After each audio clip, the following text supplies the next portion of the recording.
வணக்கம். சற்று முன் கிடைக்கப்பெற்ற மிக முக்கியமான செய்தி ஒன்று வெளியாகியுள்ளது. எடப்பாடி பழனிசாமி அவர்களை மதுரையில் விரட்டியடிப்பது உறுதிதான் என்று அதிமுகவின் நிர்வாகிகளே கடுமையான கோபத்தில் பேசியுள்ளனர். அதிமுகவின் வளர்ச்சிக்கு எடப்பாடி தடையாக இருக்கிறார்.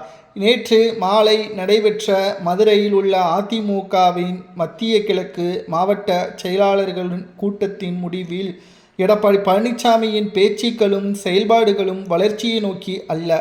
அதிமுகவில் இருந்து வெளியேறக்கூடுபவர்கள் தாராளமாக வெளியேறலாம். அவர்களை யாரும் தடுத்து நிறுத்த வேண்டிய அவசியம் கிடையாது. அதிமுகவில் புதிய மாற்றங்களும் புதிய கோட்பாடுகளும் வர உள்ளது என்றும் இனியும் அதிமுகவை ஜீரோவில் இருந்து நாம் தொடங்க உள்ளோம் என்பதையும் எடப்பாடி பேசுகிறார்.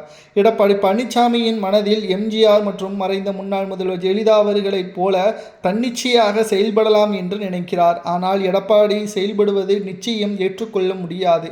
மக்கள் எடப்பாடியை தேர்வு செய்து முதல்வராக அமர்த்தவில்லை.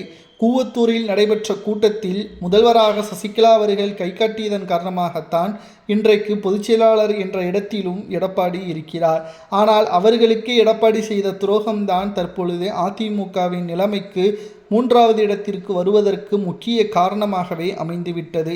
மேலும் மதுரையில் உள்ள மாவட்ட செயலாளர்களது ஆலோசனையில் அதிமுக நடைபெறக்கூடிய 7 சட்டமன்ற இடைத்தேர்தலில் நாம் அதிமுகவின் 6 சட்டமன்ற உறுப்பினர்களை தாவேகாவில் செல்ல வைத்து விட்டோம். அந்த தொகுதியாவது கைப்பற்ற வேண்டும் என்பதை மாவட்ட நிர்வாகிகள் கூறியுள்ளார்கள். ஆனால் கட்சிக்காகவும் தொகுதியில் போட்டியிடக்கூடியவர்கள் பணங்களை செலவழிக்க வேண்டும், கட்சி நிதி கொடுக்க மாட்டோம் என்பதையும் தற்பொழுது எடப்பாடி கூறியுள்ளார்.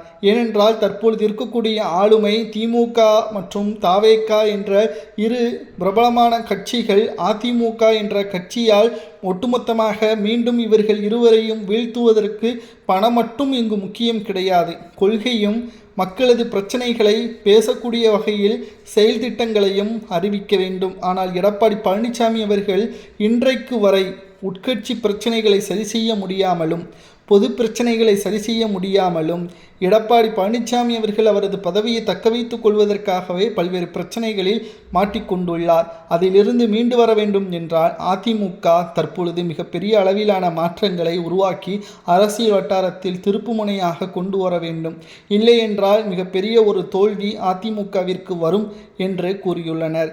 நடைபெறக்கூடிய இடைத்தேர்தலில் எடப்பாடி தோல்வியடைந்தால் உள்ளாட்சி தேர்தலில் மதுரைக்கு வந்தால் நிச்சயம் நாங்கள் எடப்பாடியை விரட்டியடிப்போம் என்று மதுரையில் உள்ள நிர்வாகிகளும் கிளை செயலாளர்களும் கருத்துக்களை தெரிவித்திருப்பது நேற்று நடைபெற்ற ஆலோசனை கூட்டத்தில் எடப்பாடி அதிர்ச்சியடைந்துள்ளார்.